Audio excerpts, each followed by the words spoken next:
This is the Max Yao Leadership Podcast.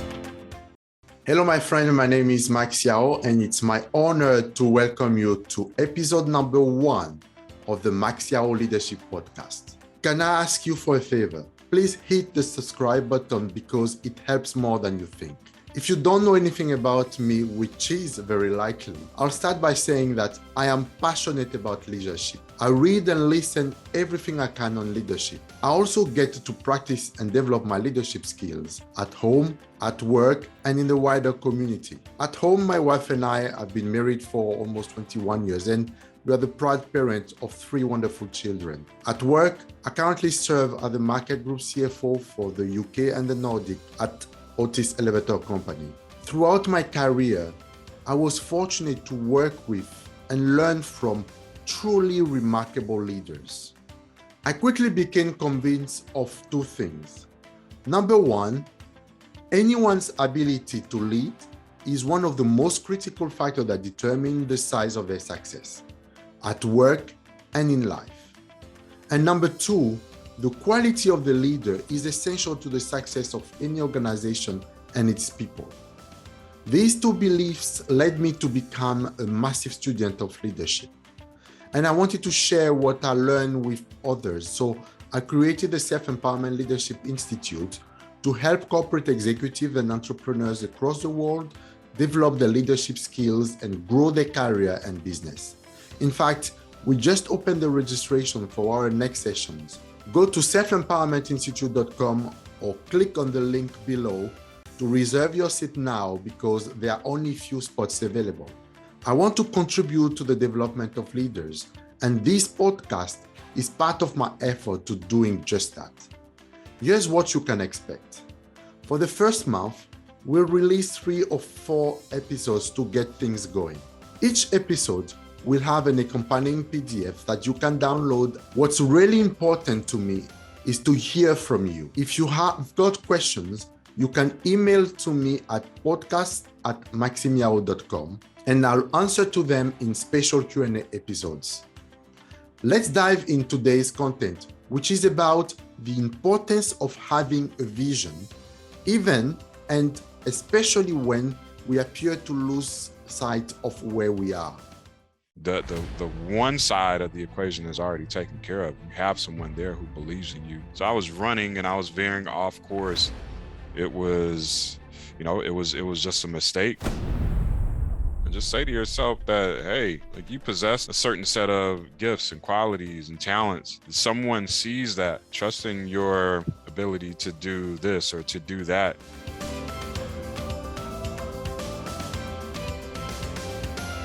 My guest today is an exceptional leader who teaches people to see. He believes that there is no need for sight when you have a vision. His story is incredible, and there's so much to learn from him. Lex Gillette is an amazing champion. He is the best totally blind long and triple jumper in the history of the US Paralympic movement. He is a current world record holder in the long jump, a 5-time Paralympic medalist, a 4-time long jump world champion, and an 18-time US national champion. He is the only totally blind athlete to ever eclipse the 22-foot barrier in the long jump. As a blind person, Lex had to overcome many challenges coming from the fact that he cannot see. This did not prevent him from becoming a world champion.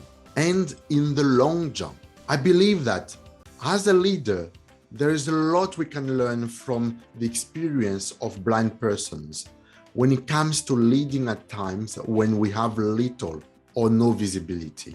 His unique story led Lex to coin the phrase, "No need for sight when you have a vision." In this interview, you'll learn from his wisdom and you'll be inspired. We released a conversation with Lex in 2 episodes. This is part 1 of the interview, and part 2 will come in the next episode. Let's welcome Lex Gillette.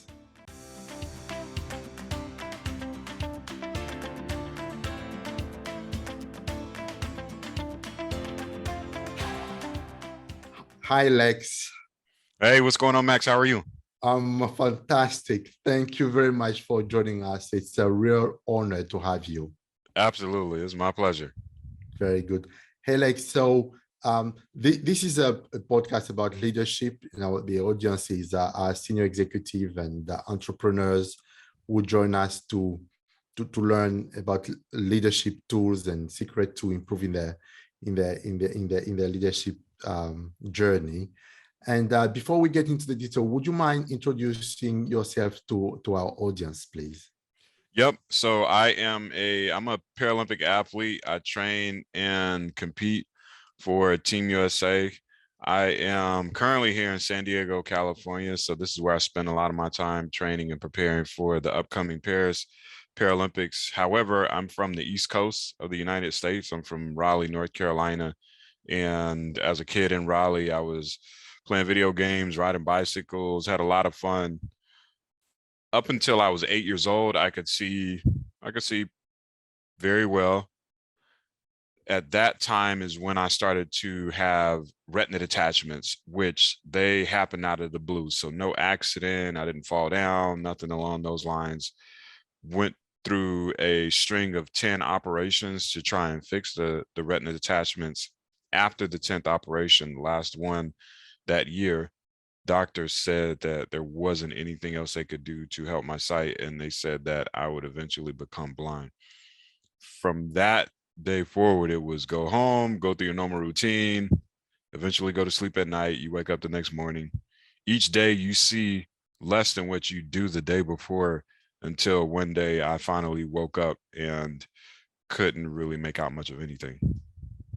Wow, that's a big to handle at 8 years old. How did you feel on the day you woke up and you realized that you could no longer see? I think that it was one of those things where, since it was a gradual decrease, I believe that subconsciously I was getting to that point of realizing that this was going to be reality. So when it actually happened and I woke up and I couldn't really see anything, it was the final nail in the coffin. That nail all along had been getting hit deeper, deeper, deeper, deeper, deeper into the wood. And then that final hit, that day when you wake up, it's like, okay, well, I think that I kind of saw this coming all the while. No, no pun intended. Hmm. But did you at any time um, hope that you could recover the sight, or did you jump into that new reality straight away? I think those initial stages, yeah, I think you certainly you want your sight restored and you want things to return to what they were previously. I had gotten to, at that point, I think that when you have these trusted professionals who let you know that, oh, we're going to do everything in our power to help salvage your sight, then that eventually turns into, okay, we can't do anything else. That is when I feel like my mom and I basically had to come to grips with all right, this is going to be the new reality. It certainly didn't make it any easier to deal with in those beginning stages, those first few weeks and months, but at least there was some bit of closure, if you will. And I feel like that was important because, all right, yeah, we could try and find other options, but again, we were told that there weren't any other options. So let's figure out how to get back on the right path. Let's figure out how to work through these emotions and all of the thoughts and things that you might have. But how can we really overcome this and turn this tragedy into a triumph? Excellent.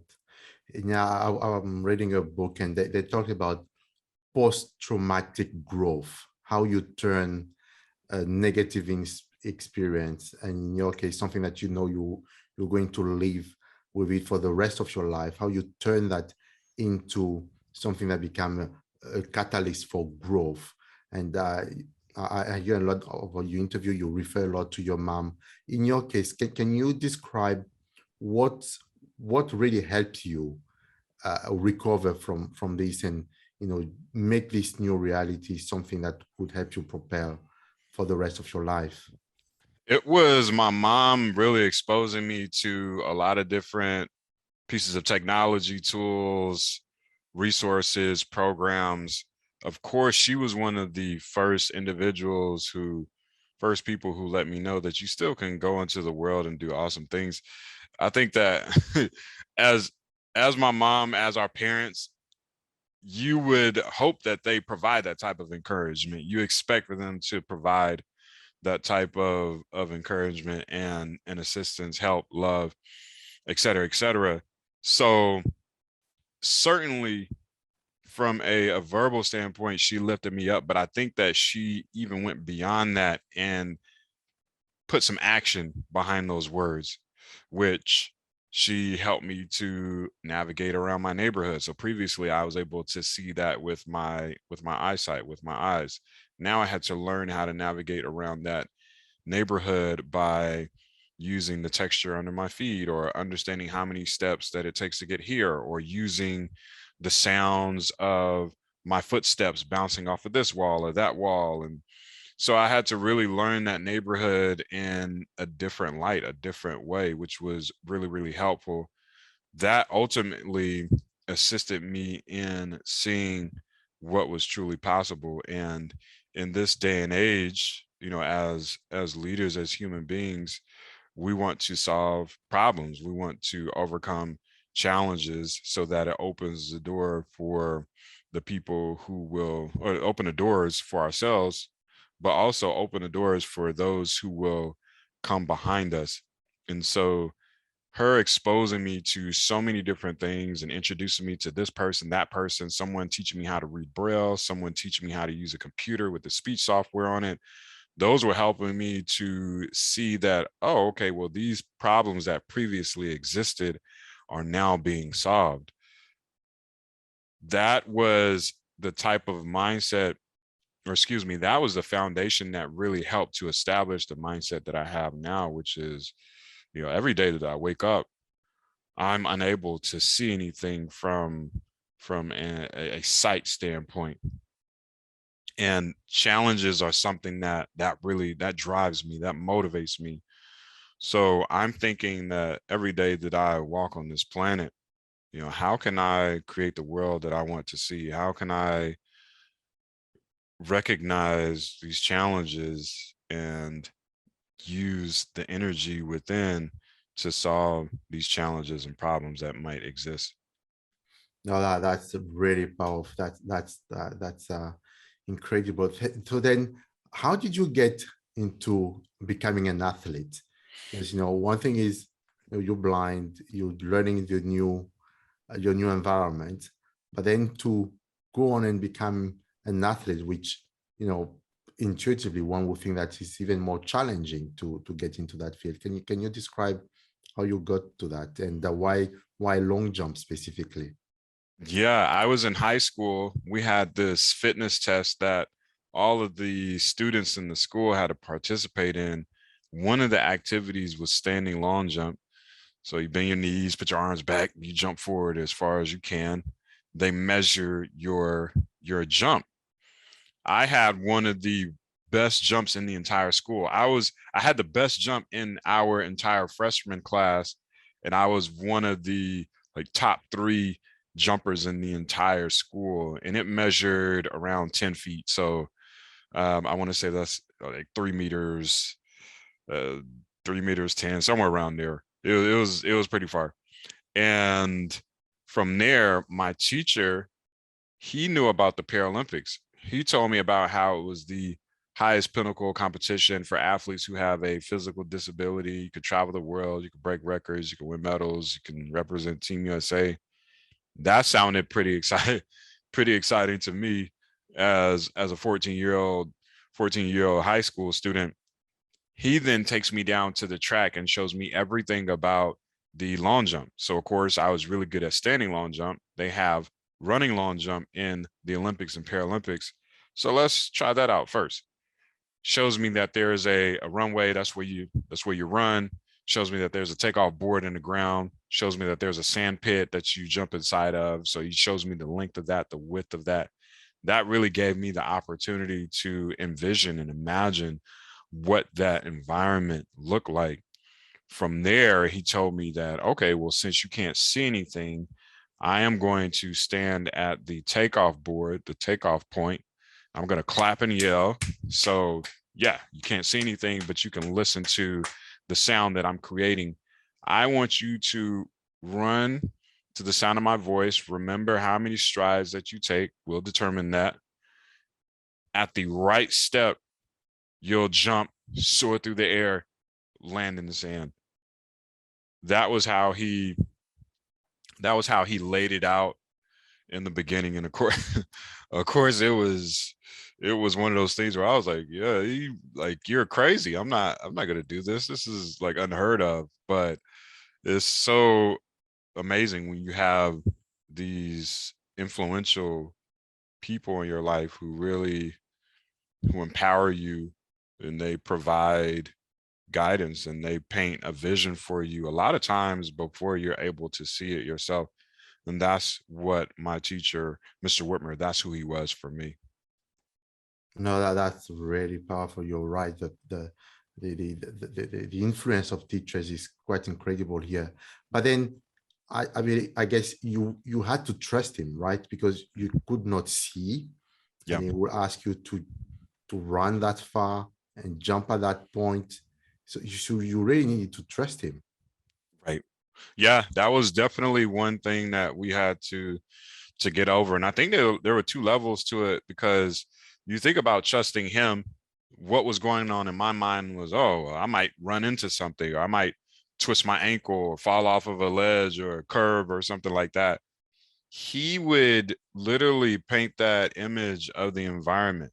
Lex, you don't have anything to worry about. You're not going to run into a pole. You have the runway that is outstretched in front of you. It's on the ground, of course. On either side of the runway is grass, and it's flush with the side of the runway. So you're not going to run off of a curb. There's no ledge or anything that might create an injury. You have this wide open space. So if you just so happen to veer to the left or the right, it's totally fine. We'll just go back to the beginning mark, the start mark. I'll set you up. I'll jog down to the takeoff board, and we'll start again. And you just run to the sound of my voice.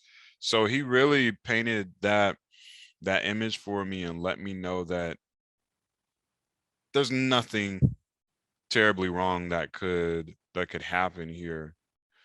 And that really helped to build a lot of that trust that we had between he and I. Now, then I think it was also me trusting myself.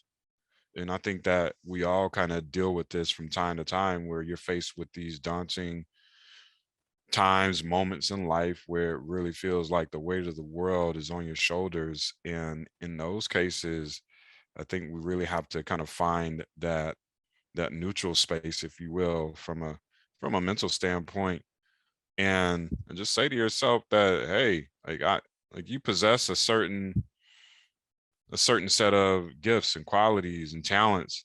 Someone sees that. So trust in your ability to do this or to do that, and give yourself a shot and try it out and see what happens, because you never really know if you just sit on the sidelines and you just say, I don't think that I want to do that. Really tap into that courage and trust yourself, because the one side of the equation is already taken care of. You have someone there who believes in you and who's making sure that the environment, that the table is set for you to sit at. But I guess you certainly did not always went on plan, right?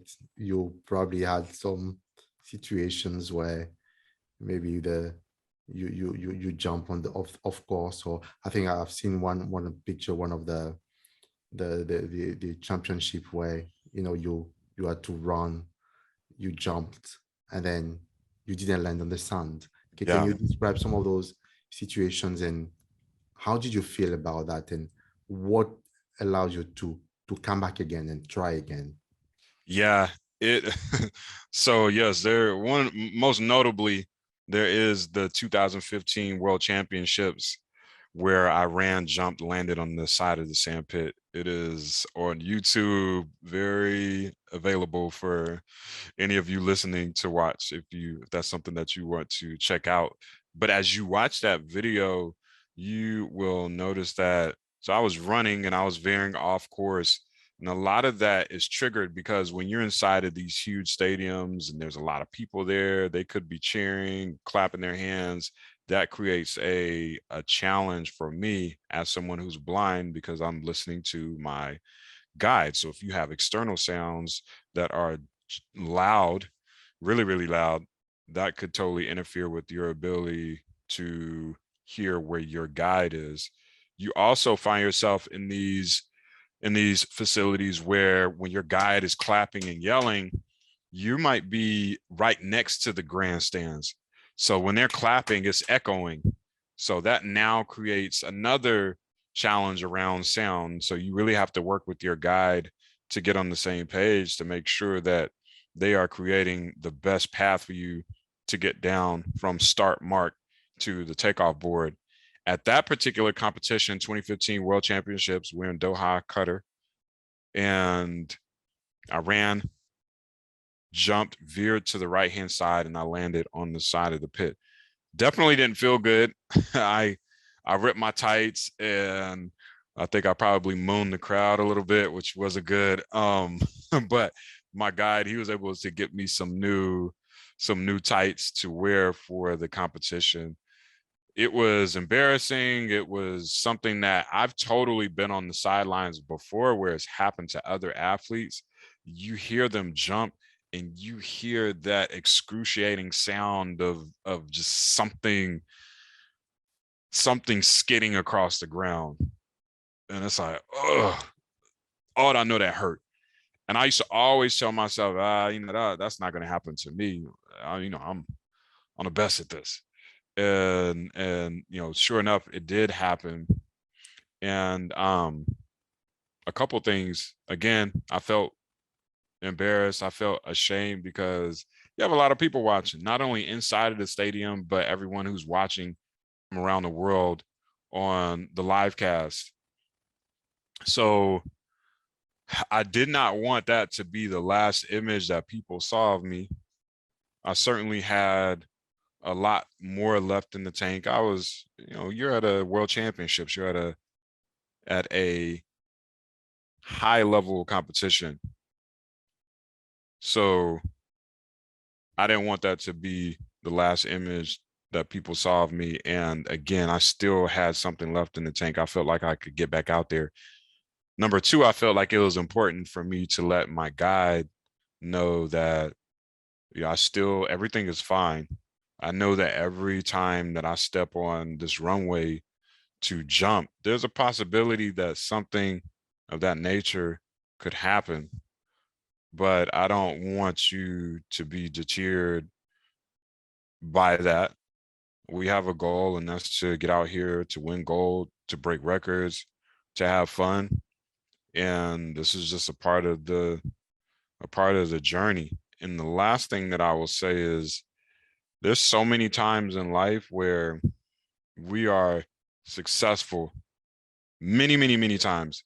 And I'll stay on the sports context because if you play, let's say, we call it soccer, but around the world, football, any forward would die to be, if they took 100 shots at the goal, they would die to be 99, to score 99 goals out of 100. Anyone who plays basketball would love to be 99 out of 100 from the free throw line. Anyone who plays baseball would love to bat 999 out of 1,000. Up until that point, my guide and I have been working together since 2007. 2015, that was the first time I've landed on the side of the pit. I would imagine that we've taken thousands of jumps together. So using that same math and that same equation, I will take 999 successful jumps out of 1,000 every single day of the week. It was, it was just a mistake. I let them know that, hey, this is what things sound like from my vantage point. Sounds like your voice is coming from this direction. We were able to have that conversation, and he made the proper adjustments as to where he was positioned at the takeoff board. And from there, I had one more jump remaining. I was able to run straight ahead as fast as possible, jumped, was excited and thrilled to actually land inside of the sand, but even more thrilled to know that that was my best jump of the competition. And we won the gold medal in the world championship. Excellent. No, that's very inspiring. Going from landing on the side to winning the gold medal. That's true leadership. This was the Max Yao Leadership Podcast. Thank you for joining us. To listen to future episodes, you can subscribe on Apple Podcast, Spotify, YouTube, or wherever you listen to your favorite shows. Until next time, keep being the leader everybody trusts and respects.